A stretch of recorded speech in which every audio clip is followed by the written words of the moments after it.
그저께 한 며칠 전에 지금 오선하고 있는 선배하고 통화를 했더니 이런 얘기를 해요, 재밌게. 야, 박근혜 국정농단은 아마추어고 이게 이명박 때 만들어졌던 국정농단의 틀을 그대로 인수한 것 뿐이다. 이명박 걸 들여다보니까 저거는 진짜 전문 지능범죄 수준이다. 비슷한 느낌 아닌가요? 동의합니다. 예. 그러니까 이제 공적 조직을 어떻게 활용해서 쓸 것인가에 대해서 뭐 아주 감각을 탁월한 거죠. 그래서 이제 이명박 대통령이 사업만 기재가 아니고 예. 이제 서울시장을 하시면서 공조직을 어떻게 운영하는가를 딱 경험을 하시니까 국정을 잡자마자 예. 공조직을 자기를 광고하거나 또 자기를 방어하는 데 최대한 활용하는 법을 알았던 거죠.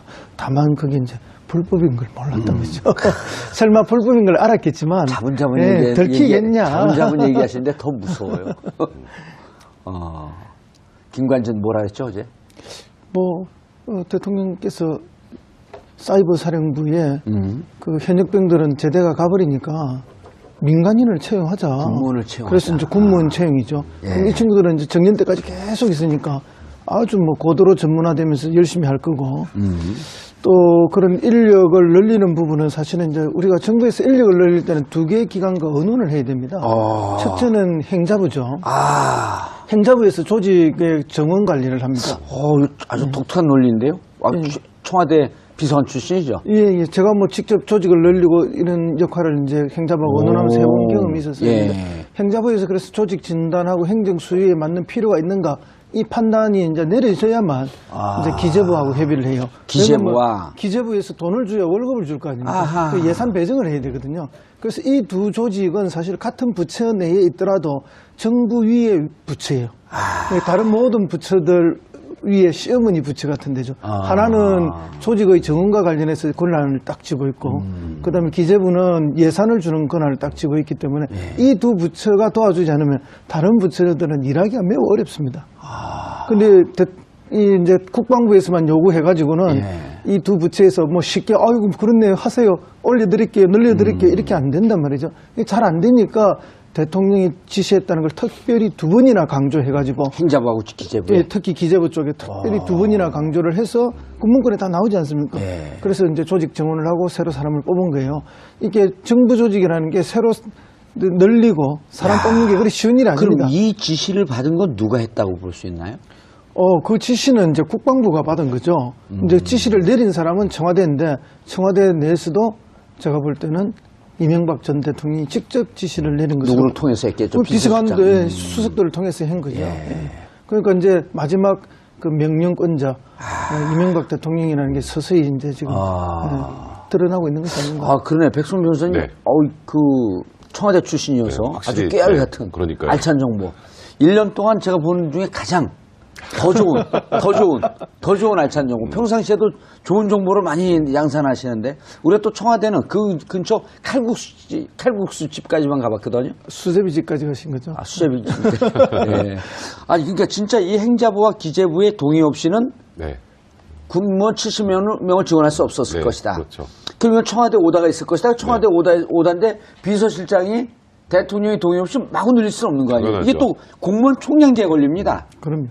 그렇죠. 그러니까 지금 거기다 이제 더 중요한 우리가 이렇게 추측을 계속 하고 있는데 근데 김관진 전 장관의 입에서 이제 처음으로 이명박 전 대통령의 이름이 나왔죠. 근데 이 부분과 관련해서 보고와 지시를 받은 것 같은 내용을 분명히 얘기를 한 것 같고 또 문건도 이제 이명박 전 대통령이 그 뭔가 명령한 것 같은 보고를 받은 것 같은 그런 서명 있는 문서들도 나오고 그런 상황이기 때문에 이제 이명박 전 대통령이 이제 현실적으로 피해가기가 좀 어려워졌습니다. 왜냐하면 지금 조금 전에 말씀하셨던 것처럼 군무원 70명 뽑는데 일단 호남 출신을 배제하라는 명령을 받았다는 얘기도 나왔고요. 그 안에서 그리고 실제로 70명 중에 딱 한 명만 호남인입니다. 김관진.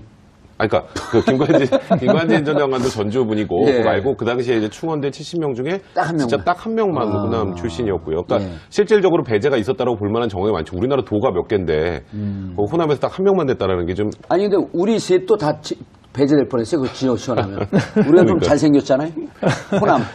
그 지금 변호사님 말씀하고 계신데 이게 이제 배제하는 수법이 예. 그 되게 이제 그 면접하고 이러면 1급 수준, 3급 수준의 그런 기준으로 이렇게 면접을 했다는데. 상급, 공무원 상급. 공무원 상급이 아니고 이제 기밀 수준의 상급. 상급, 예. 뭐 그런 수준으로 해서 면접 수준을 만들어서 이제 이렇게 면접을 해서 사람을 발탁을 하는데 이분에는 1급 수준으로 기준을 적용했다는 거 아닙니까?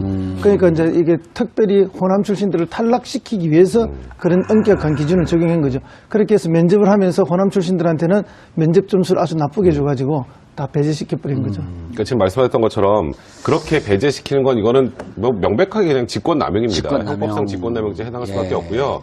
이 부분에 관련해서 이명박 전 대통령이 지시를 했다면 그건 직권남용의 교사범 혹은 공동정범이 되는 거죠. 김관진 장관하고. 그리고 이 사이버 사령부에서 했던 내용들 우리가 말로 하기도 낯뜨거운 내용들 엄청나게 많았지 않습니까? 예. 뭐 정치인들 좀 소위 디스하는 것부터 연예인들 관리까지 다 했잖아요. 근데 그런 걸 소위 불법적인 거는 아마도 김관진 장관도 당연히 알고 있었을 텐데 뭐 본인은 물론 아직은 자기는 불법적인 걸 몰랐다고 하고는 있긴 하지만 불법적인 부분들에 대한 사찰, 민간인 사찰까지 진행을 해야 됐기 때문에 본인 편에 있는 사람들을 뽑으라고 한 거죠.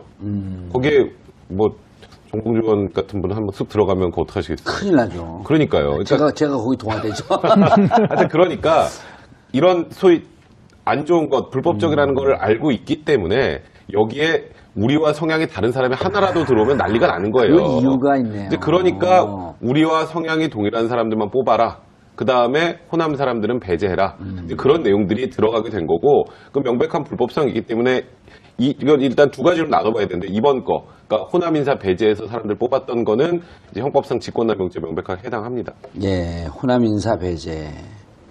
야, 근데 오늘 제가 이제 이쪽 또 우리 정보원들 이분들하고 얘기를 해보니까 이제 지금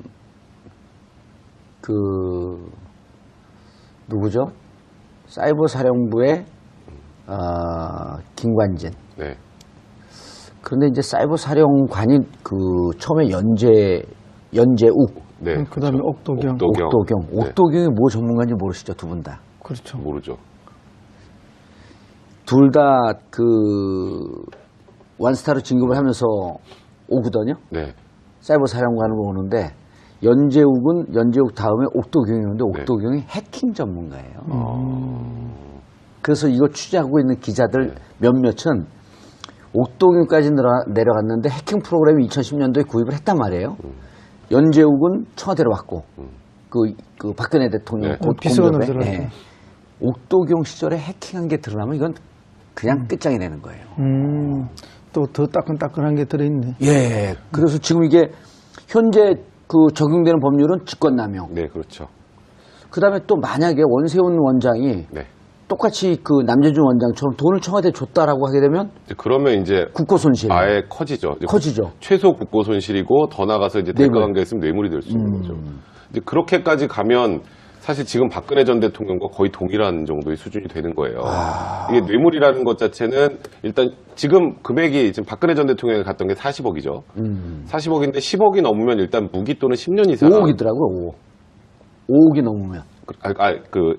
10억입니다, 10억. 10억이요? 네, 뇌물 관련해서. 뇌물은? 네, 뇌물은. 그리고 국고 손실은 5년이고. 네, 국고 손실은 이제 5년이고요. 뇌물은 10년. 그래서 10억. 예. 그런 것까지 만약에 이명박 전 대통령에 관련된 내용들이 나온다면 이거는 이게 단순하게 뭐 직권남용으로 뭐 그렇게 중하지 않은 뭐 처벌을 받겠네라고 생각하실 게 아니라 이제 이런 게 종합이 되면 이제 사실 이게 단순히 직권남용죄라는 게 이렇게 엄청난 직권남용을 상정하고 만든 범죄가 아니에요. 원래는 어떻게 왜 만들었어요? 그냥 이제 공무원들이 본인 좀 힘 있는 거 가지고 좀 소위 장난 좀 치는 것 그런 거 못하게 하려고 5년 이하의 징역형 정도를 만들었는데 저번에 박근혜 전 대통령의 국정농단도 그렇고 이번에 현재 지금 군 사이버 사령부에서 나오는 이런 것들은 일반적인 직권남용이 아니죠. 이거는 대통령직을 이용한 건데. 죄를 이거는 아예 친서를 해야 될 정도의 수준이에요. 사실 이런 거를 상정하고 만든 게 아니기 때문에 그러니까 지금 현재 김관진 실장에게는 아까 말씀드렸던 직권남용하고 군형법에 보면요.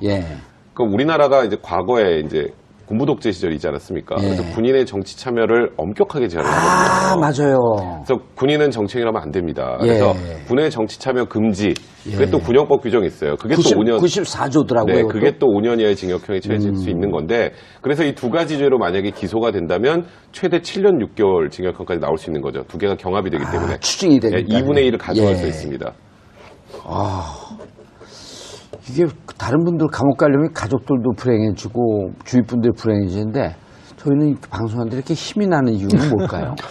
그렇죠. 우리가 이제 지난 9년을 돌이켜 생각해 보면은 이게 과연 뭐 과거 전두환 노태우 군사정권 때나 박정희 유신 독재 때나 그 다음에 누구죠? 우리 초대 대통령 이승만 때의 그 참혹했던 독재 시대 때는 우리가 이제 그냥 뭐 구체적인 고문이나 구체적인 뭐 이렇게 육체적 타격 이런 것 때문에 국민들이 그걸 눈으로 보면은 바로 화를 내고 이랬지만 이 지난 9년 동안 벌어진 이 국정농단과 탄압 또 이렇게 뭐 정치 공작 사찰 이런 것들은 굉장히 고도로 진흥화돼서 했고 또 사이버상에서 많이 했기 때문에 일반 국민들은 거기에 대한 구체적인 느낌을 덜 받는 거죠. 그랬는데 사실은 이제 내용을 다 헤쳐서 이렇게 보니까 그 어떤 독재 정권 때보다도 더 어마무시하게 이렇게 부정과 뭐 이런 것들 저질렀는 건데 불법을 이제 그게 이제 진실이 드러나기 시작하니까 9년간의 억눌렸던 감정들이 이제 조금 해소가 되는 거죠. 자, 백 변호사님 이렇게 쉽게 인정한 게 증거들이 많이 나왔나 보죠?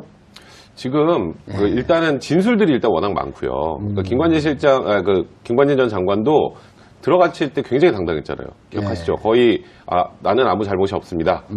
북한에 대응하기 위해서 팀을 꾸렸고 그 팀은 본인의 역할을 다 했을 뿐입니다. 이렇게 하고 들어갔는데 문제는 진술 증거들이 워낙 많고요. 그동안에 조사받았던 사람들이 다 이제 김관진 장관을 지목을 했었고 또 거기에다가 이제 소위 말하는 빼도 박도 못하는 그런 문건들이 몇 개 있단 말이에요. 그 문건들은 부인할 방법이 없잖아요.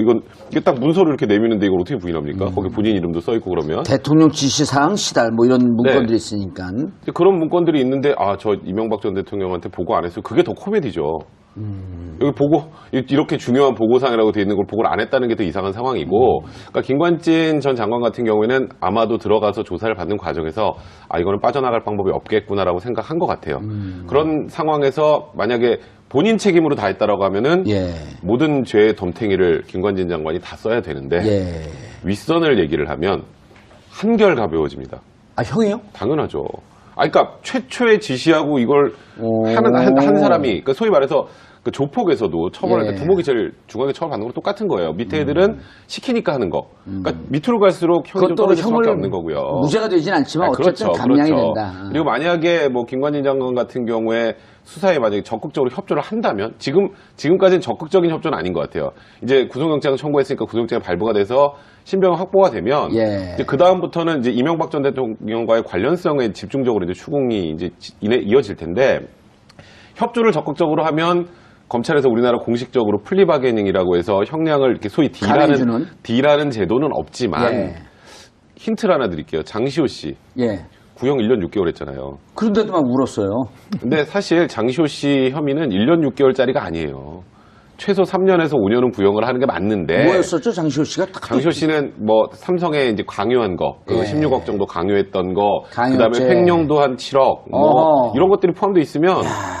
근데 장시호 씨 1년 6개월 구형했잖아요. 왜 그랬겠어요? 특검의 도움이. 그러니까 수사에 최대한 협조했다는 것 때문에 구형량을 확 낮춰준 거예요. 특검 도움이 아니에요. 특검의 특급 도움이. 네, 특급 도움이. 그러니까 김관진 장관도 만약에 수사에 협조적으로 나온다면 본인의 5년 이하니까 싸게 불릴 수 그렇죠. 있겠다. 뭐 극단적으로 집행유예 나올 수 있는 거죠. 당연히 그렇다고 봅니다. 그 똑같은 사례를 우리가 이재만 전 총무비서관한테서 보지 않습니까? 바로 그 정도 위치면은 자기가 했다라고 말해야 되는데 박근혜 대통령이 지시해서 국정원에서 돈 매달 1억씩 받았습니다. 그리고 올려서 했습니다. 이렇게 바로 다 이야기해버리잖아요. 우리가 상상을 할 수 없을 정도로 이렇게 신속하게. 수배됐을 때 변장을 하고 마치 촛불을 들었던 사람 같은 심정으로. 촛불 들면서 좀 반성하지 않았을까, 이제만. 글쎄요. 제 느낌으로 보면 전혀 그런 분들은 아닌데. 이제 그럴 정도로 자기가 뭐 20년을 모셨던 주군을 한순간에 배신하듯이 다 사실을 말하는 거는 이제는 이제 막다른 골목에 왔고 자기를 보호해줄 보호장치가 어느 것도 없기 때문에 자기의 죄를 가벼이 하자. 뭐 그러니까 원지시자에게 모든 걸 넘길 수밖에 없는. 어떻습니까? 변호사니까 또 네. 이제 변호사들이 조언을 하잖아요. 내 의뢰인인데 의뢰인이 형을 깎아주고 어쨌든 좀 낮춰야 되는 게 변호사인데 본인이 버티려고 해도 변호사들이 이러면 큰일 납니다. 얘기해 주죠. 변호사들이 이제 보통 접견을 가게 되면 예. 이제 접견을 가기 전에 아니면 바깥에서 만나더라도 이제 일단 나한테 팩트를 다 얘기하세요라고 먼저 얘기를 해요. 나한테까지 숨기면 안 된다. 그럼 내가 나중에 객관적인 증거가 툭 튀어나오면 제가 할 수 있는 게 없잖아요. 그러니까 A부터 Z까지 일단 다 얘기를 들어요. 듣고 이제 제 조언을 하죠. 근데 끝까지 안고 갈 거면 본인이 많이 다친다. 그런데 이 사실 진실 뭐 얘기를 하게 되면 이건 충분히 참작이 될 것이고 지금 예를 들어서 객관적인 증거가 많이 나와 있는 상태에서 부인을 하면 할수록 나중에 그 판결문에 한 줄 딱 들어가요. 반성을 하지 않는다. 그게 이제 양형에 이제 안 좋은 가중인자가 된단 말이에요. 그러니까 거죠. 어차피 형만 세게 받고 본인도 못 빠져나가고 윗선도 못 빠져나갈 거라면 그럼 객관적인 사실, 팩트를 이제 검찰이 진술하고 수사에 협조하는 게 일단 최대한 형을 낮추는 데 도움이 된다 이렇게 조언을 하죠. 그러니까 이재만 총무비서관 같은 경우에도 이게 만약에 이재만, 안봉근, 정호성 비서관 선에서 딱 받고 끝난 거면 이 세 명은 최소 5년에서 10년은 살아야 돼요. 이 금액이면 국전수도 받은 돈. 예, 그러니까 이게 아무리 그 전에 전과가 없어도 공무원들이 사실 1억 넘게 돈을 받으면 거의 기본으로 6년에서 7년은 살아요. 근데 이게 위에서 시켰고 이 돈을 내가 한 푼도 안 갖고 위로 싹 가져다 줬으면 그리고 위에서 나한테 좀 준 건 어쩔 수 없는 거고 이게 가져갔으면 중간 그냥 관문 정도잖아요. 관문 정도라면 물론 불법적인 명령이라도 듣지 않아야 될 의무가 있습니다. 법상으로는. 하지만 그런 게 많이 참작이 되기 때문에 이게 만약에 다 박근혜 전 대통령 지금 이 진술대로 박 전 대통령이 다 알아서 한 거고 시켜서 그냥 수동적으로 한 거면 오래 안 살아요. 그것도 검찰이 구형 자체를 낮춰주고. 그렇죠. 이제 그런 걸 다 감안한 겁니다. 허성훈 비서관님. 네네. 자, 그런데 여기 우리 로버트 국방부의 이순신 장관 로버트 태권부의 또 뭐예요? 그거 어떻게 주무강 랄프 타격왕 관진. 타격왕 관진. 패러디 해가지고. 근데 초등학교 뒤에 뭐 붙여놓는 것처럼. 아니, 근데 또 이분들이 육사에서 상위 10% 안에 들어가고 독일 사관학교를 졸업한 독사파들이에요. 맞습니다. 그런데 이제 대한민국 그러니까 국내의 최고 엘리트 아닙니까? 최고 엘리트는 수업 시간에 로버트 태권부에 만화 그리고 그랬던 사람들인가 봐요. 그러니까 이제 이렇게 이명박 정부에서 이제 뭐 얼마나 이 심리전이라 그러죠. 예. 대북 심리전이지만 사실은 이제 대국민 심리전을 벌린 거 아닙니까? 예. 이걸 굉장히 중요하게 생각했다는 거죠. 그만큼 이명박 대통령 본인이 자기를 비판하는 비판의 글이나 댓글들을 못 견뎌했던 것 같아요. 그러니까 이제 뭐 이런 직접적인 지시를 해서 대응 부대까지 만들게 하고 이렇게 한 걸 보면은 의외로 보기보다는 여론에 민감한 사람이었다. 별로 민감 안 해 보이는데 그래서 이제 이런 것들이 뭐 애초에 다 하나씩 만들어지기 시작하고 거대한 이제 뭐 하나의 불법적인 그런 이제 뭐 조작 공작이 벌어지는 거죠. 죽겠어요. 저러고 나가면 막 안 부끄러울까? 그러니까 김관진 장관은 지금까지도 그 얘기를 하고 있잖아요. 우리 군사이버 사령부는 할 일을 했을 뿐이다 이 얘기를 아직 들어갈 때까지는 반복을 했으니까. 저게 할 일이에요? 그러니까요. 지금 그 할 일이 저 할 일인가 저도 그 얘기 말씀을 드리려고 그러는데 근데 지금 저런 좀 우스꽝스러운 뭐 만화 포스터도 그렇고 소위 이제 정권에 조금 반대하는 분들, 그러니까 연예인분들도 많고 정치인분들을 기본적으로 종북 세력이라고 이코로 했던 것 같아요. 그렇게 믿었던 것 같죠? 그렇게 믿었으니까 여기 부분을 정확하게 관리를 하는 게 나라를 위하는 일이다. 라고 생각하니까 아직도 김관진 장관이 우리 사이버 사령부는 북한에 대해서 할 일을 다 했을 뿐이다라고 아직도 얘기를 하고 있는 게 아닌가.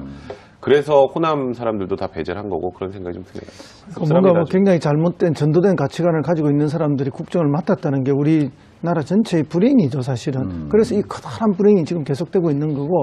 근데 이제 저런 유치한 작업을 하게 된 데는 김관진 개인의 욕심도 많이 있었을 거라고 봅니다. 그래서 이제 뭐 북한에 그때도 뭐 역시 이제 미사일이나 핵기업이 있었던 게 사실이고 그런 걸 유일하게 막아낼 수 있는 강력한 정신력을 가진 사람은 김관진뿐이다 하는 것들을 부각하면서 최고의 장수 국방장관이 되지 않습니까? 이명박 정부 내내 국방장관을 하게 되거든요. 그러고 난 다음에는 또 다음 박근혜 정부 들어와서는 청와대 그걸로 또 넘어가지 않습니까? 초기에도 국방장관을 했습니다. 박근혜 정부에서도. 왜냐하면 김병관 내정자가 있었는데 탈락을 했죠. 그래서 이제 국방장관을 계속 하다가 청와대 안보실장으로 가게 되거든요. 그러니까 제가 볼 때는 이명박 대통령이 저는 지시를 하니까 그 기회를 틈타 자신의 홍보에도 최선을 다한 사람이다. 그래서 최장 국방장관에다가 그 다음 정권 바뀌어서도 장관을 계속하고 또 그 다음에 안보실장까지 가는 자기 영광을 만들어간 사람입니다. 아니 저런 게 나오면 좋아할 사람들 초등학생들밖에 없는데. 예? 보수적인 또 저 유권자나 지지자들은 또 같이 손뼉치고 좋아하시겠죠. 또 좀 친근하게 느껴질 수도 있잖아요. 지금 이런 그림들을 보면 제가 잘했다는 게 아니라 이 포스터를 보고 있으면 그냥 김관진 장관이 좀 이렇게 좀 날카롭게 생겼잖아요. 그러니까 그 좀 편안해 보이는 이미지나 좀 그런 것도 줄 수 있다고 생각했겠죠. 본인이 대선 출마의 뜻이 있었어요. 로버트 대선 부위 뭐 이런 거 가지고 왜 태권 부위라 그래요? 자, 그런데 아까 잠깐 말씀을 해주셨는데 이제 이게 그 직권남용이 하나 있고요. 네. 그다음에 군용법상 이제 정치관여 금지. 그게 둘 다 5년 이하, 5년 이하인데 가중 2분의 1 가중해서 7년 6개월. 맥시멈 5년에 2분의 1 가중하니까 7년 6개월까지 그렇죠. 살 수 있는. 네. 그리고 직권남용이라고 하는 그 형법 자체가 이렇게 대통령이나 아주 국가 고위층이 직권남용하는 것보다도 중공무원이나 그렇죠. 중하위급 공무원이 이용했고 그러니까 인허가 같은 거 할 때 맞아요. 서민들 눈에 피눈물 나게 하지 마라 하면서 그 공무원직을 이용하지 못하게 만들어 놓은 건데 지금은 국가 자체를 난도질을 해버렸잖아요. 그러니까 옛날에 직권남용죄, 과거 이제 직권남용 사례는 제가 아까 말씀드렸던 것처럼 그냥 공무원들이 인허가 같은 거 할 때 좀 갑질하고 상대방 괴롭히고 이런 것들이에요, 대부분이. 그래서 실제로 인허가? 그러네요. 전과가 없으면요, 대부분 집행유예요. 직권남용은. 그리고 기소도 안 되잖아요, 그냥. 그렇죠.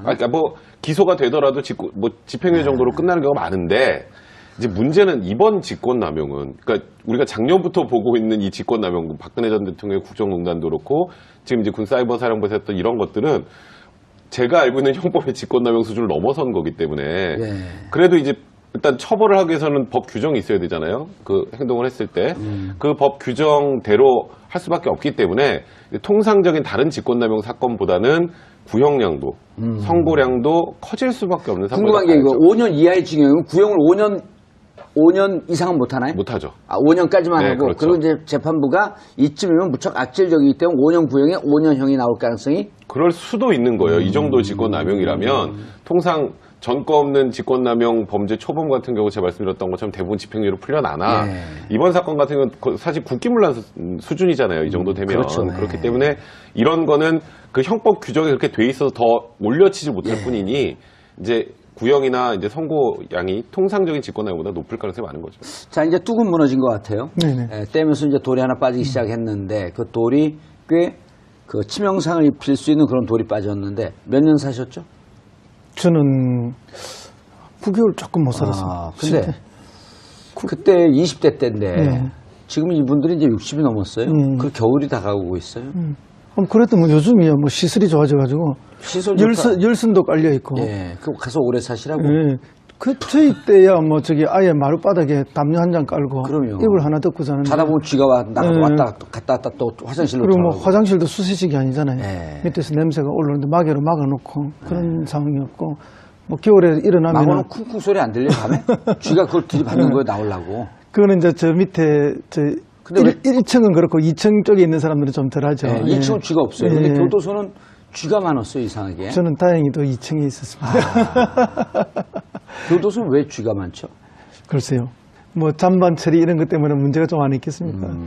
근데 이제 지금 그때야 뭐 겨울에 방에 얼음이 꽝꽝 얼어 있고 그렇잖아요. 주전자 안에. 잡수통이 다 얼고. 그런데 이제 지금 워낙 그때 비하면 좋아져서 특히 좋아지게 된 이유가 그때 양심수들 정치범들이 들어가서 수없이 투쟁을 했잖아요. 이 재소자들의 인권을 보장하기 위해서 더 나은 시설, 더 나은 조건을 요구를 많이 했고 그것 때문에 좋은 시설에 좋은 대우를 지금 받고 있는데 그 혜택은 이제 뭐 국정농단 세력들이 다 혜택은 받게 되는 거죠.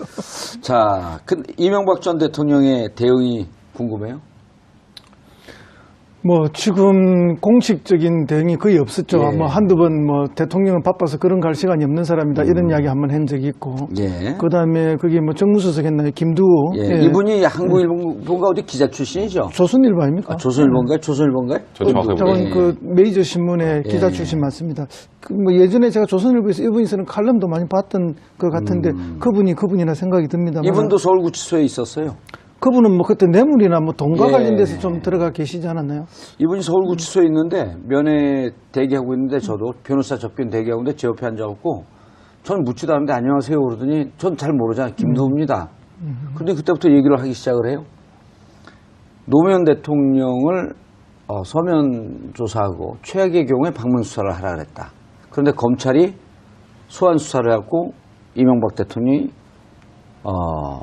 발끈했다. 발을 내고 검찰에 야단쳤다. 그래서 제가 속으로 고양이가 쥐 걱정해주네.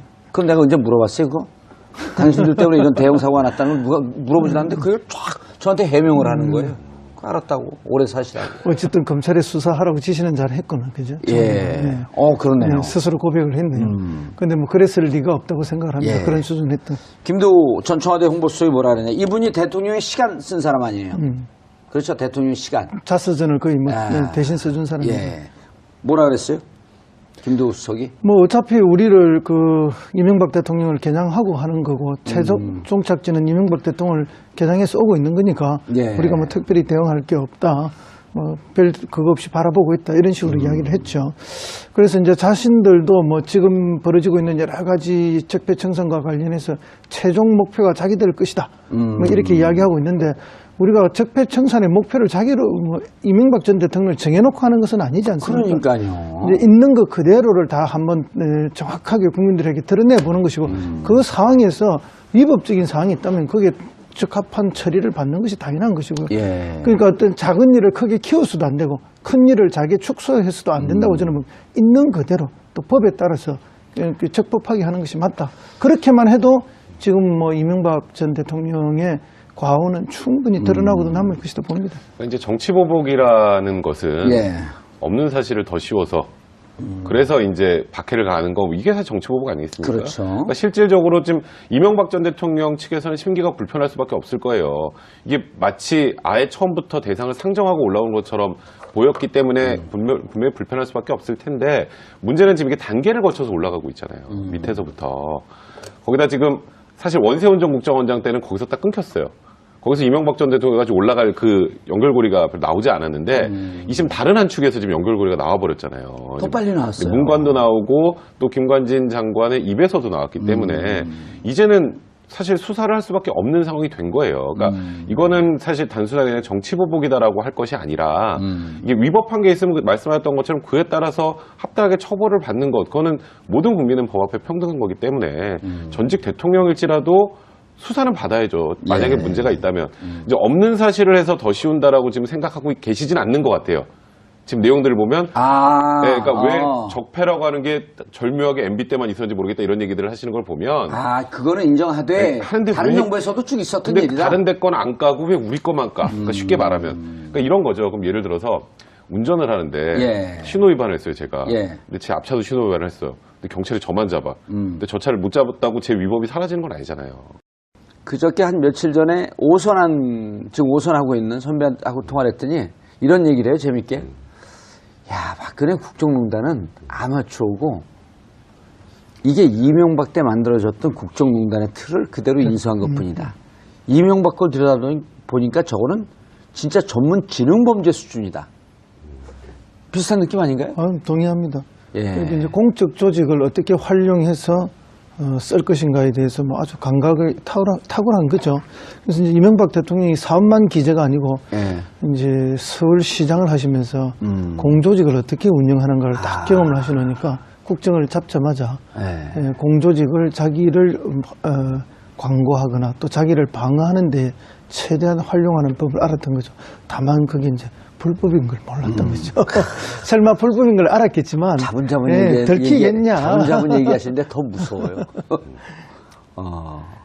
김관진 뭐라 했죠 어제? 뭐 대통령께서 사이버 사령부에 그 현역병들은 제대가 가버리니까 민간인을 채용하자. 군무원을 채용하자. 그래서 이제 군무원 채용이죠. 예. 그럼 이 친구들은 이제 정년 때까지 계속 있으니까 아주 뭐 고도로 전문화되면서 열심히 할 거고. 또 그런 인력을 늘리는 부분은 사실은 이제 우리가 정부에서 인력을 늘릴 때는 두 개의 기관과 의논을 해야 됩니다. 첫째는 행자부죠. 행자부에서 조직의 정원 관리를 합니다. 아주 독특한 논리인데요. 청와대 비서관 출신이죠. 예. 제가 뭐 직접 조직을 늘리고 이런 역할을 이제 행자부하고 의논하면서 해본 경험이 있었어요. 행자부에서 그래서 조직 진단하고 이제 지금 누구죠? 사이버 사령부의 김관진. 네. 그런데 이제 사이버 사령관이 처음에 연재욱. 네. 그다음에 그렇죠. 옥도경. 옥도경이 뭐 전문가인지 모르시죠, 두 분 다. 그렇죠. 모르죠. 둘 다 원스타로 진급을 하면서 오거든요. 네. 사이버 사령관으로 오는데 연재욱 다음에 옥도경이었는데 옥도경이 해킹 전문가예요. 그래서 이거 취재하고 있는 기자들 몇몇은 옥도경까지 내려갔는데 해킹 프로그램이 2010년도에 구입을 했단 말이에요. 연재욱은 청와대로 왔고 그 박근혜 대통령 비서관으로 들어갔죠. 옥도경 시절에 해킹한 게 드러나면 이건 그냥 끝장이 되는 거예요. 또 더 따끈따끈한 게 들어있네. 예. 그래서 지금 이게 현재 적용되는 법률은 직권남용. 네, 그렇죠. 그다음에 또 만약에 원세훈 원장이 똑같이 남재준 원장처럼 돈을 청와대에 줬다라고 하게 되면 그러면 이제 국고 손실 아예 커지죠. 최소 국고 손실이고 더 나가서 이제 대가 관계가 있으면 뇌물이 될 수 있는 거죠. 이제 그렇게까지 가면 사실 지금 박근혜 전 대통령과 거의 동일한 정도의 수준이 되는 거예요. 이게 뇌물이라는 것 자체는 일단 지금 금액이 지금 박근혜 전 대통령이 갔던 게 40억이죠. 40억인데 10억이 넘으면 일단 무기 또는 10년 이상. 5억이더라고요. 5억이 넘으면. 10억입니다, 10억. 10억이요? 네, 뇌물 관련해서. 뇌물은? 네, 뇌물은. 그리고 국고 손실은 5년이고. 행정 수위에 맞는 필요가 있는가? 이 판단이 이제 내려져야만 이제 기재부하고 협의를 해요. 기재부와 기재부에서 돈을 줘야 월급을 줄 거 아닙니까? 그 예산 배정을 해야 되거든요. 그래서 이 두 조직은 사실 같은 부처 내에 있더라도 정부 위의 부처예요. 다른 모든 부처들 위에 시어머니 부처 같은 데죠. 하나는 조직의 정원과 관련해서 권한을 딱 쥐고 있고 그다음에 기재부는 예산을 주는 권한을 딱 쥐고 있기 때문에 이 두 부처가 도와주지 않으면 다른 부처들은 일하기가 매우 어렵습니다.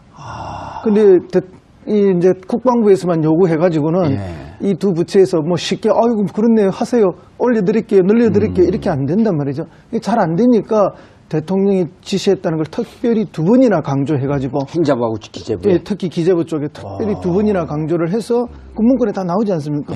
그래서 이제 조직 정원을 하고 새로 사람을 뽑은 거예요.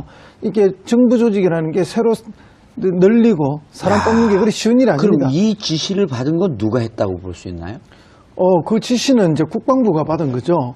이제 지시를 내린 사람은 청와대인데 청와대 내에서도 제가 볼 때는 이명박 전 대통령이 직접 지시를 내린 거죠. 누구를 통해서 했겠죠? 비서관들, 수석들을 통해서 한 거죠. 그러니까 이제 마지막 그 명령권자 이명박 대통령이라는 게 서서히 이제 지금 드러나고 있는 것이 아닌가. 그러네. 백승 변호사님.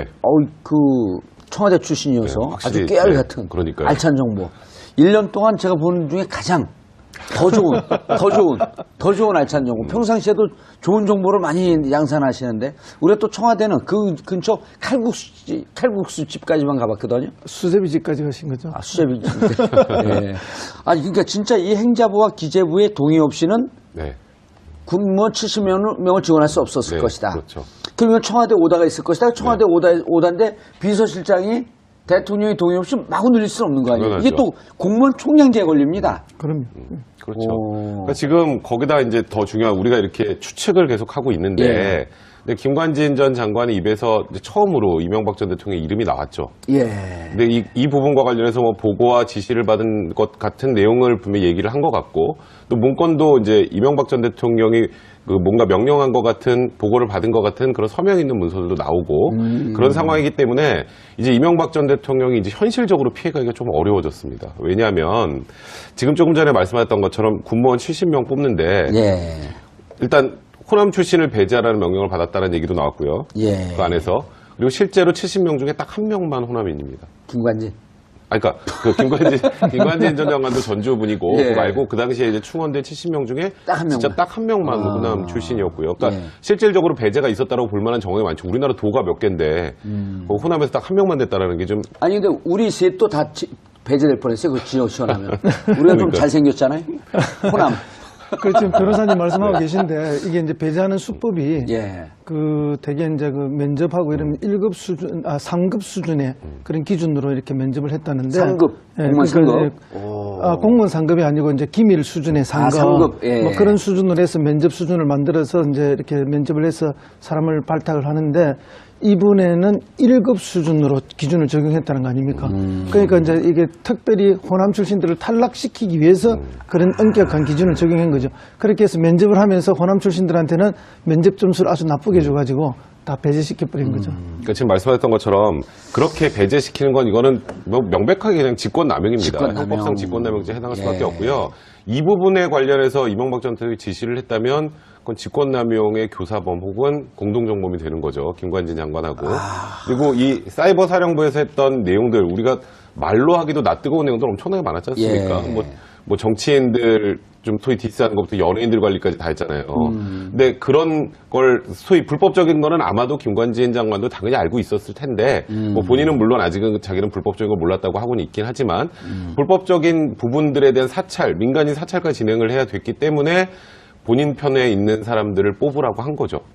거기에 뭐 정봉주 같은 분은 한번 쑥 들어가면 그거 어떡하시겠어요? 큰일 나죠. 그러니까요. 제가 거기 동화되죠. 하여튼 그러니까 이런 소위 안 좋은 것, 불법적이라는 걸 알고 있기 때문에 여기에 우리와 성향이 다른 사람이 하나라도 들어오면 난리가 나는 거예요. 그 이유가 있네요. 이제 그러니까 우리와 성향이 동일한 사람들만 뽑아라. 그 다음에 호남 사람들은 배제해라. 이제 그런 내용들이 들어가게 된 거고, 그 명백한 불법성이기 때문에 이건 일단 두 가지로 나눠봐야 되는데 이번 거, 그러니까 호남 인사 배제해서 사람들 뽑았던 거는 이제 형법상 직권남용죄 명백하게 해당합니다. 예, 호남 인사 배제. 야, 근데 오늘 제가 이제 이쪽 또 우리 정보원들 이분들하고 얘기를 해보니까